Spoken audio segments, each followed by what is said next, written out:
Hello and welcome. This is Christal Jordan with the Recap Room presents Culture Conversations with Christal. And today we are celebrating March being National Women's Month. And in my opinion, Women's Month is all about the resilience, the brilliance, the beautiful strength that women embody. And our guest today and our cover model for March is a woman that embodies all of that. Most of us got to know her because she is the voice. She is that voice behind Xscape, giving us those smooth vocals that most of us grew up loving. She's a part of R&B history. Please help me welcome today's guest, the LaTocha Scott. Oh, thank you. That was beautiful. It was true. Oh. Every single piece of that was true. Wow. Thank you so much for being here, and thank you for agreeing to help us celebrate National Women's Month with all of the things that make up womanhood. Yes. Right? From love to motherhood to being a sister to being a someone that has represented that for millions of fans. What does womanhood mean to LaTocha today? Oh, womanhood means to me today self-love. Yeah. Power, confidence, vulnerability. Yeah. Love. Love. Yeah. Yeah. I like that. That's the best way to end that, right? For Because sure. I think it is just the essence of who we are It as is. women. It lies in love. Before we get into the conversation, I feel like I would be remiss if we didn't say some words and honor our sister, Angie Stone. Yes. We learned of her death. The entire world, learned of her passing on yesterday. And I can just imagine, with you being in entertainment and being a part of R&B, that she was a big part of your circle and a big gosh. part of your experience. So what do you have to say just about her impact on music? Well, first of all, I'll just tell you about the impact she had on my life. It was very heartbreaking, first of all, when I heard the news, and I was just stunned. Yeah. I was like, oh my God. But what she shared with me, the wisdom, and like I said before, the love that she showed me. I remember going to her house and we were filming and we had to ride on these motorbikes. And I'm like, Angie, are you serious? And she's like, listen, you got to take your time. She made me feel like I was just a sister to her. And she made me feel comfortable, and it's like she protected me in a way. So she just shared wisdom about the business with me. We had conversations about our family. So it was a sisterhood, and I always cherish that. Yeah. That time. Very powerful, even in music. Yes. She did her thing. My favorite song, I did not know that she did the Girlfriend's theme. I did not know that until yesterday. Oh, now that I didn't know. Did you know that? I did not know. Her voice, that was one of my favorite songs. Yes. Favorite shows. So just hearing that. Yes, that was her. Wow. Yes, yeah. Oh, yeah. And that's her personality. That's who she was. I love that. Girlfriend. Got your back. Got your back. Yeah. And then she also, my favorite song that she did before was Black Brother, because I feel like she did a song to just empower and love on our men, which was beautiful. Anything that you can say just musically that you will always love about her memory? The fact that she made an impact in that way. Like you said, my black brother, the words that she said, the love that she gave everybody. Any room that she went in, she was like, oh, that's auntie. And so just the powerful confidence that she had as a female. Yeah. She's going to be remembered for years and years to come. Absolutely. Yeah, my girl. Absolutely. Well, you are part of that sisterhood, right? Because we have a sisterhood, but then those of you that have been blessed with those vocals to help, I think, those of us that are going through life interpret how we feel, the emotions, the love, the heartbreak. That's part of what vocalists do, right? And specifically R&B. We were talking a little bit before we got started, and I remember, when Xscape came out, I was in the transition to womanhood, and you guys had such a big impact on, they're speaking for us, right? Yeah. We just want to, just kicking it. He's cool. We like him, but, just having fun. Talk about just joining that group so young, and what are some of those amazing memories that you have as you all first started back in the 90s?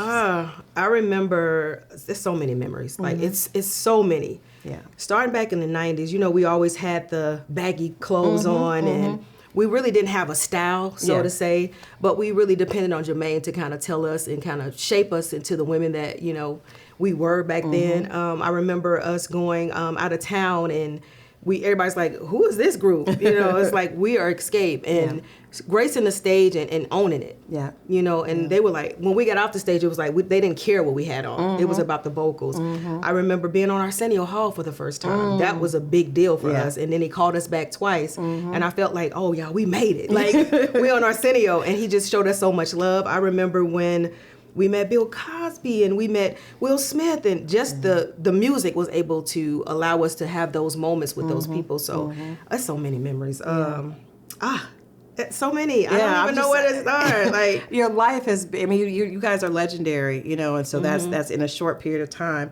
But I wonder, like, if you can think of the little girl LaTocha, because I know when I heard Just Kicking It, I was in high school, getting ready to go to college, and I know that can often be a difficult time just for anybody, right? What was that like, being at that young age and sharing that transition with the world? What did that feel like as an artist that has to, you're performing, and so we're worried about people in high school, judging us, but you all are young, you're becoming women, you're talented, but you're doing that in front of a national, worldwide audience. What was that like? Well, first off, we started, my sister and I started singing in church. So, and when you're in church, if you don't have it, you just don't have it. And they'll let you know. Right. So we got hey, you don't have it early on. Okay. So when we got ready to come out into the world, we were already ready for a lot of the, somebody saying, oh, maybe they can't do. No, we knew that this is what we wanted to do. So you had that confidence. The confidence was there, but we never looked at it like, oh, we're young girls in the industry. We just said we want to sing. Yeah. We want the opportunity. And getting that opportunity, we came out, and not knowing that now, because I'm older, I can say, oh, I wasn't even thinking about how people looked at it. I just wanted to get on the stage and show our talent. But coming through the industry, I'm not going to say it was the easiest thing, especially for me. And, I'm the older one of the group. And then I was the heavy set girl. So those things were kind of against me in a way, because people are, oh, the big girl. And I was like, oh, wait. Hold on, my mama named me LaTocha, and that felt away. I did feel away with that, and so with that, it was always okay. But let me show them who I am through my music. Let me show them who I am as an artist. So those type of things I had to be faced with, but I never really thought about, oh, we're young, and it's just when we got in it, it was like, oh no, you need to step to the back, you need to wear this, you need to, so those things kind of stand out to me more. That makes sense. I think it's all still a part of like womanhood, like how we get labeled as women, specifically in the industry, right?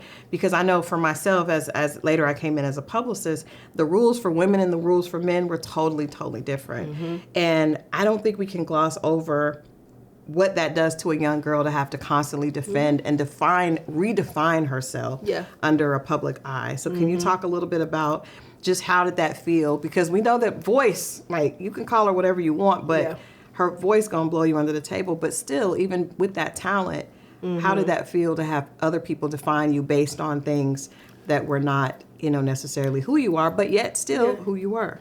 It made me feel away, but because of the fact that I come from a strong background, from my grandmother saying, you are enough. My grandmother used to always let us know that's what it was. But being in the studio, sometimes we were able to come in and want to write, but then the males in the room would say, no, you guys kind of stepped to it, but we have this. And so some of the songs that you're hearing didn't come from us.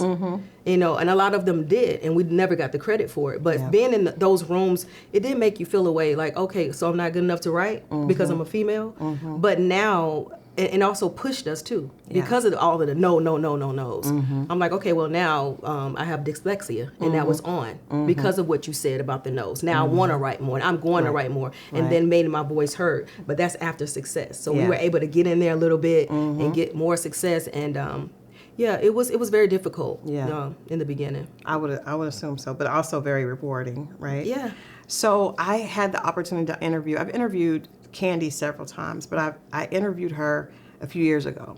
Okay. And I asked her what was more difficult for her, because she was on Real Housewives of Atlanta, which was a lot of drama, right? It was a lot of drama. And I asked reality shows. Right, the reality shows, period. I asked her, how did she handle that? And she told me that she did not really, the Real Housewives of Atlanta did not faze her, because she knew that was work, right? But she said with you all, the group, when there was issues, it bothered her to her core, because you all started so young, and you guys were part of each other's becoming a woman. So those differences and those issues hurt different because I can't just turn a blind eye to that. So that was, her perspective watching that. So I'm wondering for you all, because you had your sister, your blood sister, but then you also had 2 other sisters, right, that you were in this business with. Yeah. What is that? And I know sisterhood can be difficult, even if it's blood related, right? Yes. So talk a little bit just about those early experiences, you all going through that and figuring the good and the bad and the ugly of being a girl group and learning how to relate through those relationships, but still stay together, perform and wow those audiences. I mean, we definitely had moments where we had to fight it out, argue it out, and that's just a part of becoming a woman and having a sisterhood. There were times when my sister and I would have, and then I would have to, hey, Tiny, me and you together. We, you got my back, I got your back. Yeah. So it was always somebody there to make you feel like I got you, no matter what they say. You're good. And that's how we kind of weathered the storms. And we really never had a person that would come in and kind of keep us together. So we literally had to figure it out. Every day was us figuring it out. And I think that made us stronger too in this industry as females, because it's like, no, I just got into an argument with my sister and I got to get back on stage with her. Right. So this right here, what we're talking about is nothing. Exactly. So we were able to understand what that was. But yeah, we had some times, and that's funny that she said that it was us that made it a little bit more difficult than the group. I mean, than the housewives or whatever, but you have those moments where you have the arguments, but then you learn. It's still about love. Yeah, coming back together at the end of the day. But yeah, we had some rifts. I can't even lie. We had a lot of rifts. But me being the oldest, I always try to make them feel comfortable, but also let them speak their words. Like, what is it that you're trying to say? What is it? And then they get it off their chest. And although we're mad, we get through it. Yeah. Did you all have feedback from fans? Because I think Xscape was special in that, you had Jermaine Dupri, you had this hip hop influence, but you had a lot of young women that really just looked up to you all and really just loved everything from the style to the music. So what was that like, receiving positive feedback from other Black women your age that really saw you all as role models? It was exciting. Yeah. To be able to say, and honestly, we didn't dress ourselves, so when Jermaine started to put the bandanas and stuff on, it's like, oh, y'all want to look like us? You guys are looking at us, so y'all see yourselves in us. And so it was important for us to just stand in what that was. Yeah. It's like, you guys, we impacted you in that way through music to where you even want to dress the way that we wanted to dress. So that was big for us. And when we saw that, it made us want to go even further. It's like, now we got more work that we got to keep going. And so, that's exciting. It was very exciting. Yeah, it has to be, I think, like, heavy is the head that wears the crown. Did you ever feel like overwhelmed with that responsibility, or was it something that just kind of came natural and you stepped into it? I think it came natural for me, being the older sister, even with my sister, to Tamika. So it came natural. It was some things that I had to try to maneuver because everybody would say, you should know better. If you're doing an interview and everybody's talking and it's like, you should know to tell the girls. It was a responsibility, heavy as the head. Yeah. Absolutely. Yeah. Yeah, but I took that with stride because it's like, this is the role. This is the seat that I'm sitting in. I can't turn my back and say, "Oh, I don't want to sit here anymore." This is what it is. It's where God put me. Yes, and definitely a lot of prayer. Yeah, yeah. All right, so we are going to come right back with more with LaTocha. She released a remix to Chris Brown's hit song "Residuals," titled "I'm Only Human." The song immediately went viral and got people talking, and it had some amazing effects on her personal life. We're going to get into that a little bit and learn more about what LaTocha has coming up. She has a new single. She has a cookbook. There's a lot happening, so stay tuned. This has been Christal Jordan with Lenox and Parker, the Recap Room's version of Culture Conversations. We'll be right back.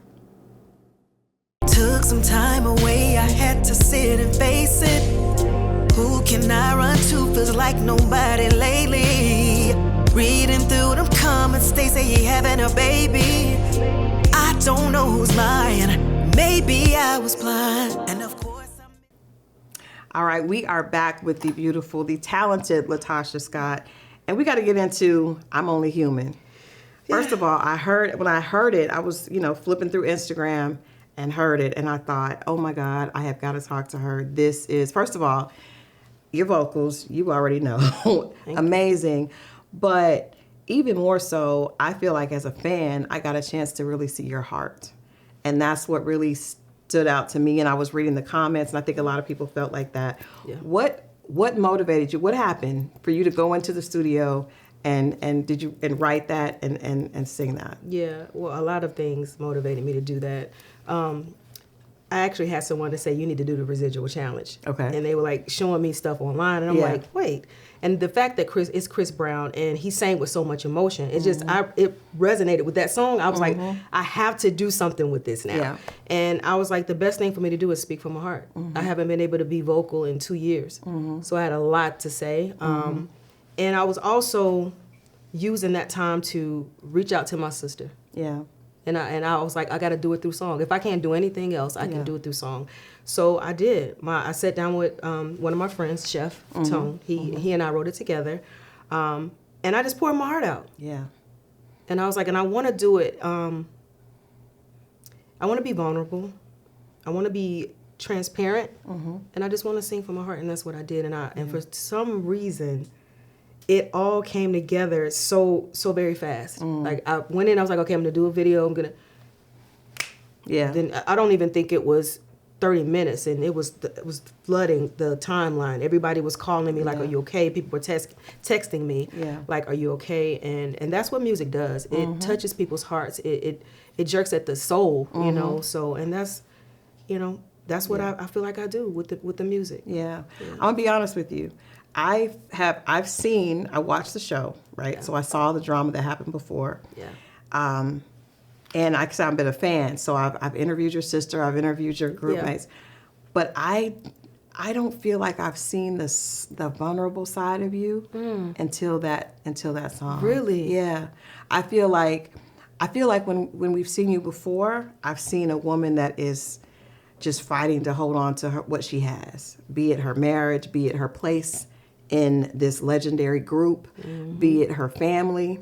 But in this video and song, because I watched it a few times before your publicist and I connected, I saw a woman that had just surrendered and said, I'm going to give this to God. Definitely. I am heartbroken.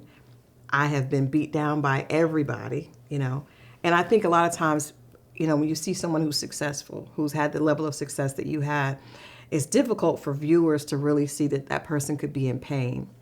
I felt like we felt all of that. And you covered all of it in like barely 2 minutes. I tried to put it all in there. Everything that I was, being faced with over these years, I put it in that song. Yeah.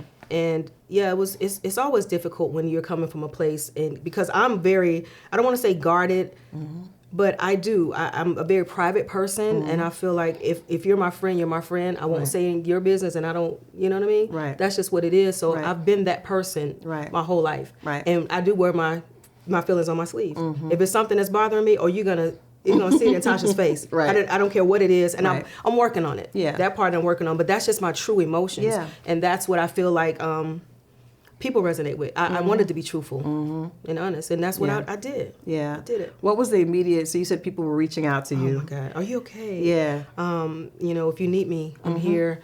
I had people like, oh girl, we're finally saying that you're human. I'm like, I am. Yeah. Yeah. I am, regardless of what you guys have seen on television, because you don't know me. Right. All I've been giving you maybe facial expressions, but you really don't know the Right. LaTocha that, even sits in front of you today. Right. But that it helped me to be able to vocalize that. Yeah. And then it also allowed me to reach my sister. I love that. I will say, I knew, because I've talked to your sister. You knew? I knew that she would reach out, because I've talked to your sister, and I know, like I said, I know the entire world know your sister loves you, right? And vice versa. And vice versa, right? But we've seen her. So when I heard that, I said, all sometimes you need is a little bit of just vulnerability and someone to say, I love you and I'm open. And so when you confirmed that for me today, I said, I knew it. Yeah. I knew it. I also know that your group members love you as well, right? Like I said, I've interviewed Candy. We heard her response that you had not been kicked out of the group. That was perception, or that was your perception. What did you think when you saw, or did you see that clip where she said, that's not how we see it? No, someone told me about it though. So Okay. you saw the clip and she said that. Yeah. You guys have different perceptions of that? Oh, for sure. Okay. I mean, I've sent letters. I mean, that's public knowledge, to say, hey, I knew nothing of the tour. Yeah. I text my sister. I reached out to her, So no, that is so much true. And every time they've gone out to do shows, and I did say the one show that a guy threatened, my husband's life, and I didn't feel comfortable doing that because I'm not going to go anywhere where I now have to worry about if somebody's after me. And I made that very clear to the group. But they, since then, didn't work with the guy. They kept working with other promoters, and nobody called me. Yeah. So so what do you call that? Yeah. That's definitely a different perception. That's different perception, but so like if I said, you don't call and you don't say come go on tour and nobody tells me anything and I'm sending letters out. Right. Okay. I'll let the public make that. And it's not even really the public's place. I mean, it's eventually right, but eventually, hopefully, it'll be with you guys. But let me ask you this: do you think that because your relationship with your husband has been a big point of this conversation, right? His support and defense of you, do you think it's always been in the alignment with your heart? When someone loves you, I don't even think that they're when they love you and they take up for you, that's just what that is. Yeah. There are times when he's done that for everyone. Okay.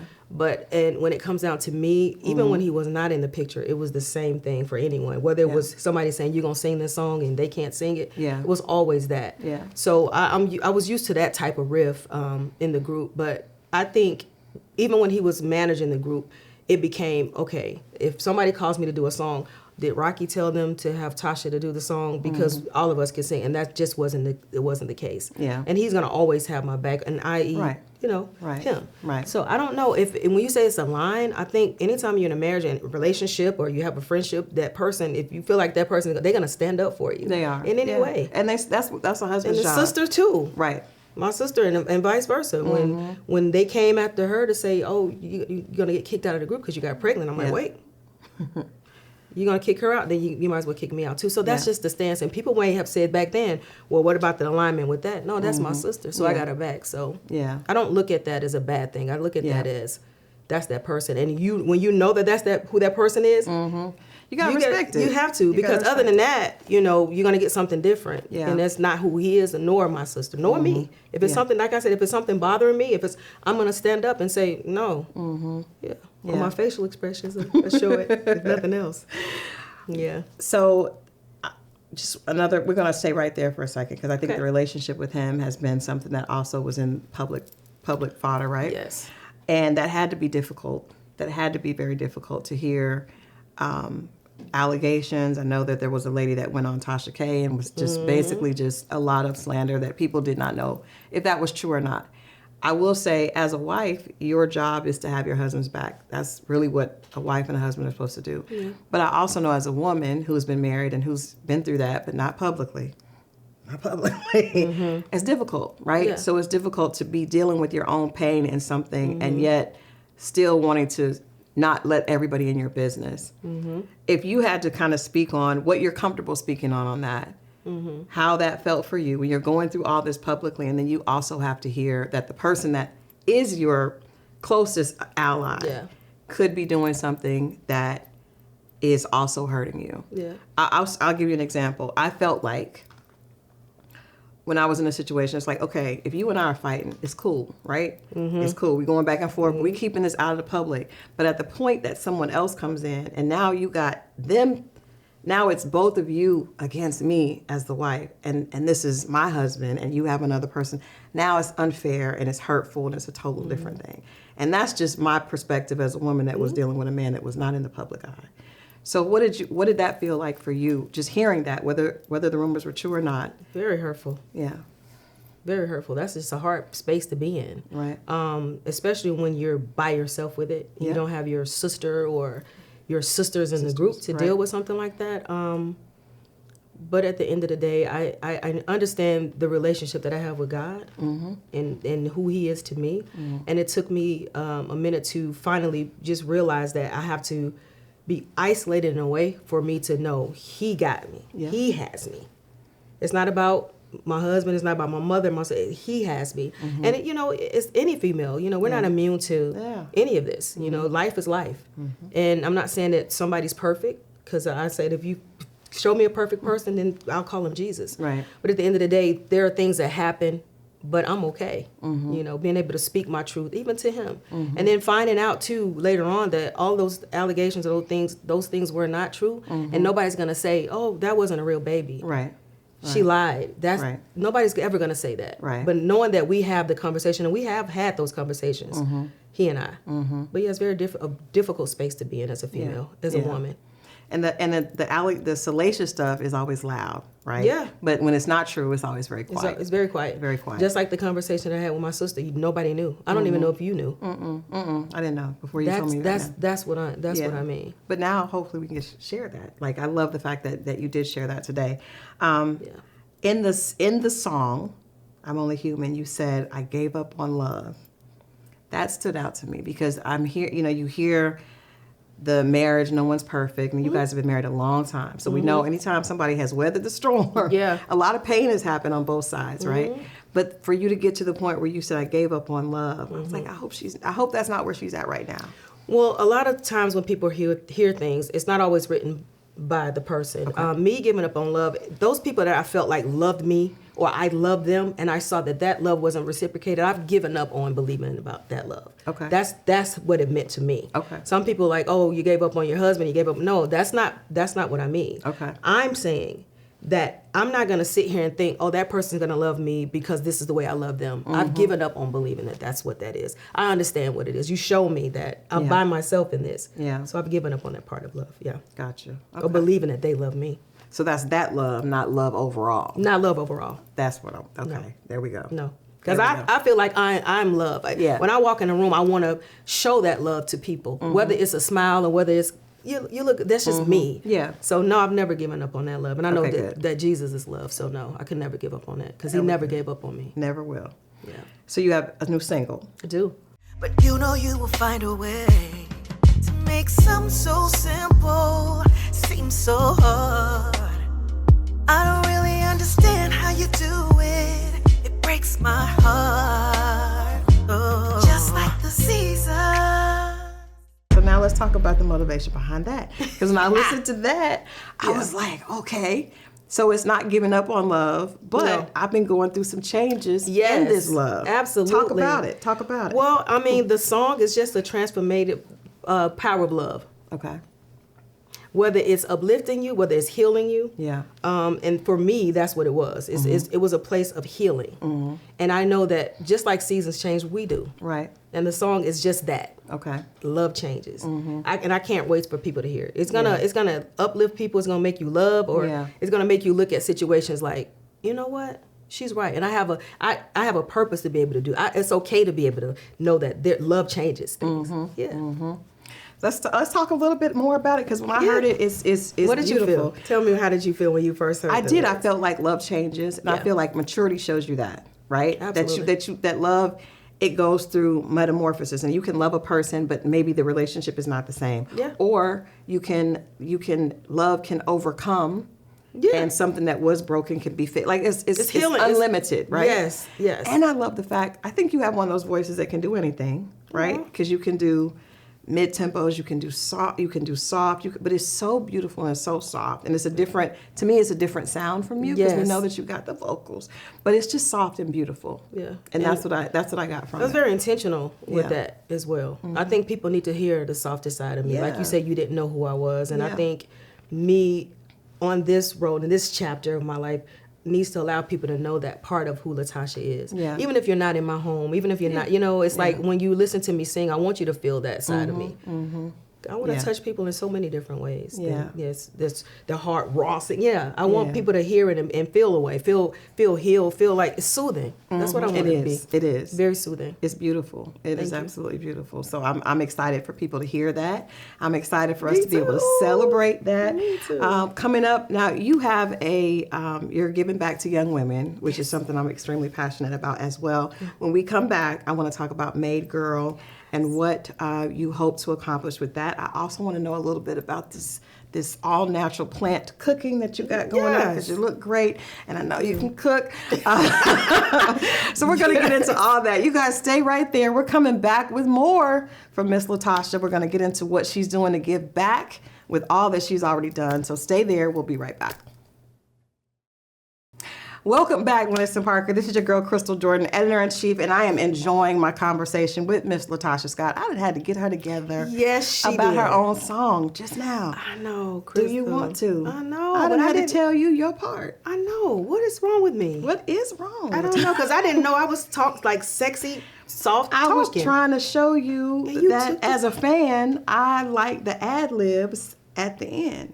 But that's the beautiful part about being a fan of real music, right? Mm-hmm. So there's some things that just are so good to us that you all don't even know. I didn't even know. Didn't even I know. wasn't even aware of it, to be honest. Well, now I you are. literally thought it was just singing. No. And you was like, no, you was talking on the end of the song. Today- And I was like, wait, yeah, I was schooled on. She had to find out. Yeah. Well, thank you, Christal, for getting me together. Absolutely. Thank you for continuing to do what you do. Yes. And even outside of music, Yeah. I'm excited to know that you are giving back to young women with Made Girl. Let's talk about what inspired this.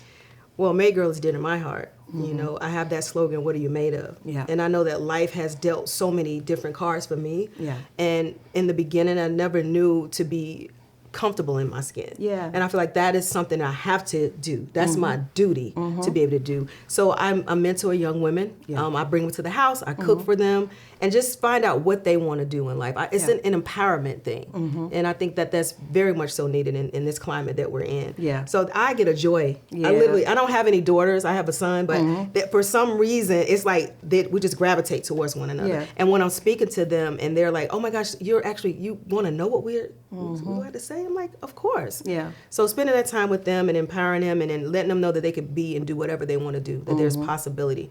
And they're always like, you're singing, you're cooking. I'm like, yeah, and you can do the same thing. Yeah. My mission is to open up a school for the arts and to do like a culinary thing and music. And so bringing them a studio, because a lot of people think you're just going to go in the studio and sing. Yeah. But allowing them to know that there's engineers that you have to, we may be bringing up new engineers. You just never know with the music and arts. And so that's I love that, giving back. Yeah. I love that. I love that. I definitely want to connect with you with that later. But because I always think to myself, like, what did Christal need when she was that age?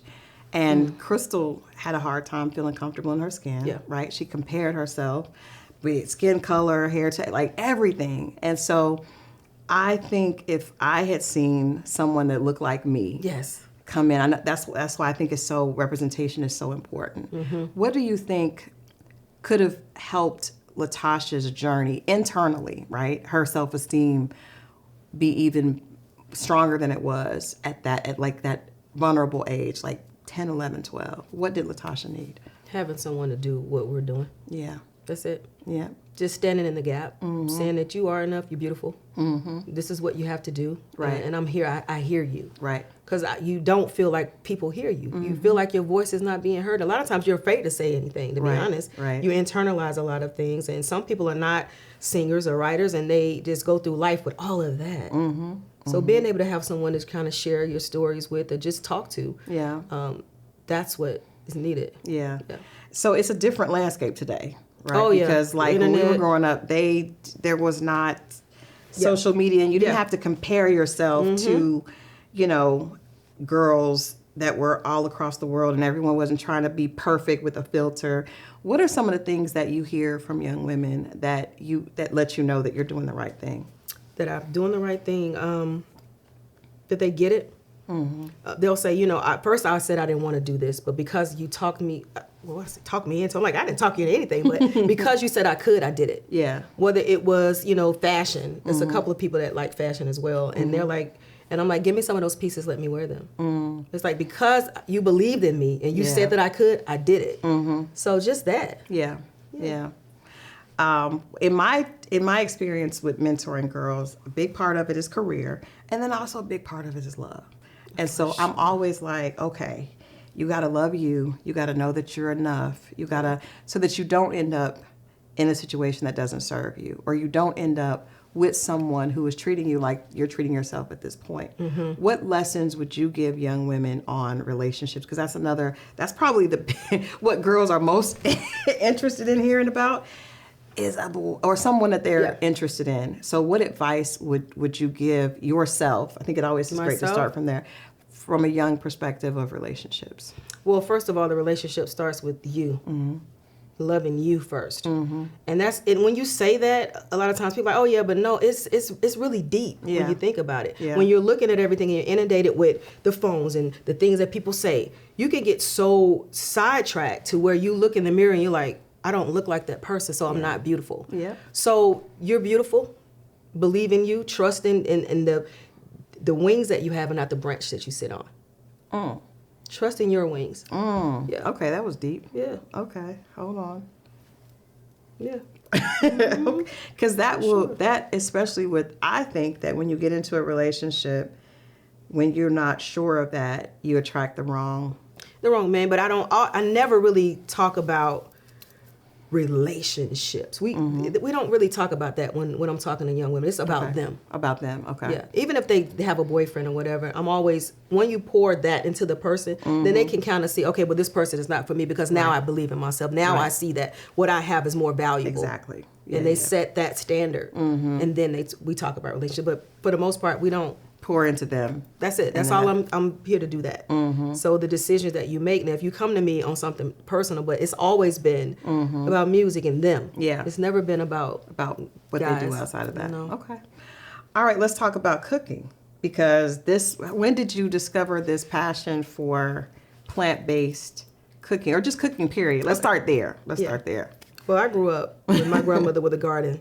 Oh, wow. Yeah, Okay. and we would go get the stuff out of the garden, the green beans, and we popped the snap peas, and I watched, and everything was family. Yeah. The kitchen brings conversation, it brings families together, and I noticed that very, very early on, and I wanted to make sure that I kept that as a staple in my household, and that's who I am. So when people come to my house, whether it's friends or people that if you came over, you would feel so at home, but there would become like what we're doing right now. We'll have conversations, and that to me is everything. Yeah. Because then we talk about the things that we need to talk about. And then we're eating, and also I'm infusing. It's a spiritual thing that goes along with it as well. Yeah. Like, because when you're eating healthier, you'll see it's a total difference, you know. And so I don't want to say I preach that, but that's who, in my house, when you come in, you're going to get some good food and get some good conversation. And that started with Grandma Mildred. Yeah. Yeah, and then my mother, and then watching her, how she brought the church in, and I'm like, okay, so how do I serve? It's still a part of serving. It is. And I didn't learn that part until like now. So I'm serving. I'm still giving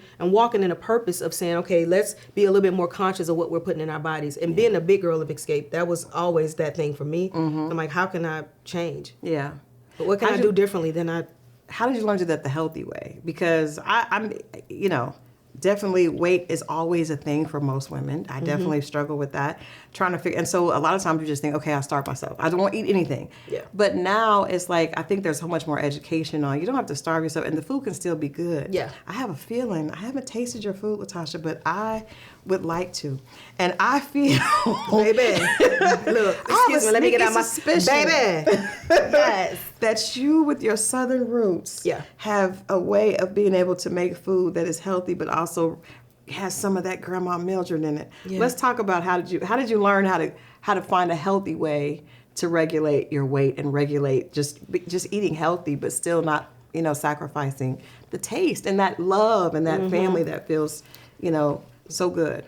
Research, finding out things that actually aid with the body, not something that hinders it. I remember Rocky came home one day and he had been in LA, and he goes, we're going to eat asparagus. And I'm like, asparagus? I never had asparagus. And when I told Jermaine this, he was like, are you kidding? I've never had asparagus. So I came and I was like, okay, I'm going to try to prepare it. And I put it with cabbage, and I started to see all the nutrients that came from it. And that was something different for me. And then I started to make a fried rice, so it's like certain things.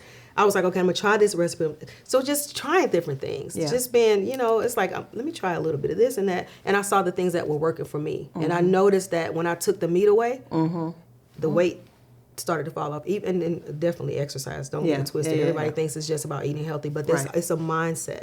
Because when you say you can't do it, that's when you can't. You cannot do it. Absolutely. A man that thinks he can and a man that thinks he can't, they're both right. Both right. Yeah. So I felt like I could do it. Yeah. And I had that motivation in my own household to say, let's do this together. And it's always good when you have somebody beside you to hold you accountable. Like, you said we was gonna do this now. So that's what it was. So little small pieces, and then taking those things that my grandmother instilled within me, which, like I said before, is family, but trying different things as well. Her fried green tomatoes. Most people probably like fried green tomatoes, but that to me, like when I think about it and I make it for my family and friends, that's a part of my grandmother. Yeah. And then my father-in-law, who's passed away, he showed me, he was like, listen, let's do cabbage, and we did cabbage and carrots. And I was like, cabbage and carrots, but now that when I think about it, that was even more healthier because you got two main ingredients that were, so I put that in the cookbook. So all these things are almost a journey for me in my cookbook. So I speak about that. I speak about the things that I've gone through, but just eating healthier has helped me to think better. Yeah. So the mindset came before the physical changes. For sure. Yeah. Because first of all, I knew I had to do something different. Nobody had to say, after they said, oh, you're the big girl, I was like, okay, what can I? So I started to do research. What kind of foods can I eat? What can I take away from this? And it's always hurtful too at the same time because you're like, okay, I'm big.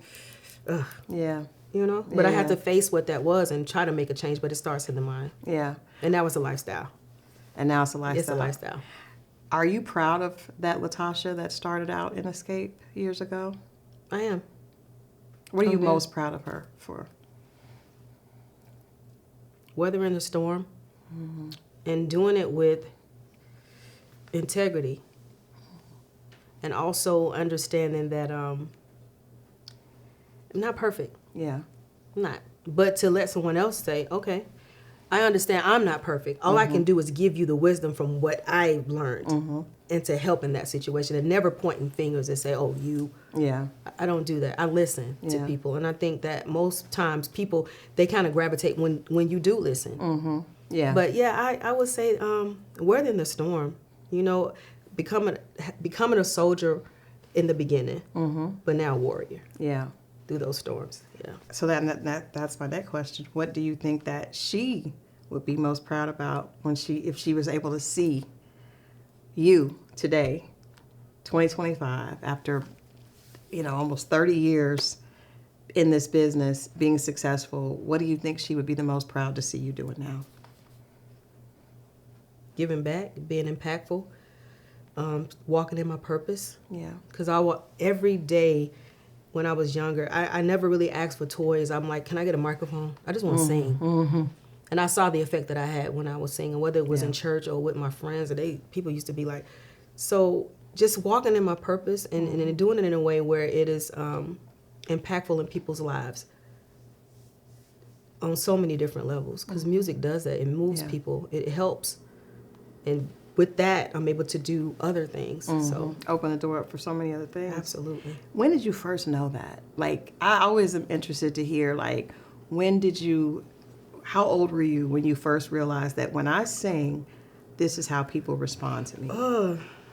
I would say when I was 11 years old. 11 was when I made my first record, and my dad was like, you're going to get a deal. And I got a production deal, which went down the drain within a year, but I still got the opportunity. Yeah. And that feeling, like we're staying at that feeling. Like, how did that feel when you knew, when your dad said, when your dad said you're going to get a deal? I was excited as a young girl. Yeah. That's all I wanted to do was sing. And I grew up listening to my father and his brothers sing, and I'm like, I want to do that. And having an opportunity to do it, I was like, wow, this is where I'm going. This is what I want. And then I would grow up listening to gospel, and all that stuff was infused within me, and I was just happy. That was a happy time for me. It's like, oh, y'all don't see this, but I move crowds in church. Like I would see people as I'm singing, because in the beginning I would always close my eyes. I never wanted to look at people when I was singing, and I would look at some point I would open up my eyes and I would look in the audience at the people, and they would be hands up. Yeah, and I'm like, this is what I'm doing with my voice. And I would see people, and after church, they would come to me like, ooh, girl, you did something to my spirit, and I used to be like, whoa, is this? Yeah. And then later, I started thanking God for the gift and just continuously using that, because the gift is supposed to be shared. It's not supposed to be kept to myself. Yep. So, yeah. Well, we look forward to having you share it much more. We know you had a gospel project that came out. Do you plan on doing that again? For sure. That's something my grandmother wanted. Yeah. She spoke about that all the time. Wait, baby, when you gonna do the gospel? She said, yeah, that R&B is good, but you come on back home. Because she would, every time I would go to her church, she would put me on the program. Yeah. I was 4 or 5 years old. Go Yeah. up, she gonna sing. I used to be like, Grandma, but you can't say no to Grandma. No, you will But not. yeah, she would put me up on stage, and that's what I would do. Yeah, she We'll saw the sing to gift the in you people. early. Very early, and she pushed me in that way. She never said don't do it. She was go for it. My mother, she pushed me. Sacrifices were made for me, and so I have to return the favor, not just to them, but so many other people. I got so much work to do. Yeah. I'm just really getting started. Well, we are honored to be able to honor you and to be able to celebrate all that you have done and all that you're going to continue to do for March, and this being, like I said, Women's History Month. I was going to ask you about, the future with potentially Xscape, but I feel like all that's going to work out, and I feel like we're going to enjoy seeing this journey. I feel like you have inspired so many. I'm sure you've inspired your sister, because you're the big sister, so big sisters always inspire little sisters, be that blood or otherwise. And so we just want to tell you to keep inspiring. We love you. We are proud of you, and we are with you. We got your back. I appreciate this time and this moment, this platform. Yeah. Thank you so much, Christal. Absolutely. It's good being here. Yeah. I feel like I'm at home. You are. And you got to come to my house so I'm we can get some coming, food. and you all heard her. I'm coming because I know I am not from the South. Yes. But I know that my sisters from the South know how to use them Get down. seasonings. And y'all know how to cook, so I'm definitely coming. And we definitely want to be a part of Made Girl. Yes. So thank you so much. For sure. You guys stay tuned. There's so much more coming. We're going to celebrate LaTocha with a beautiful cover. And we're going to actually give her flowers later this month. So stay tuned to Lenox and Parker. There's so much more coming. We love you all for watching, and we'll see you next time here at Cultural and Conversations with the Recap Room.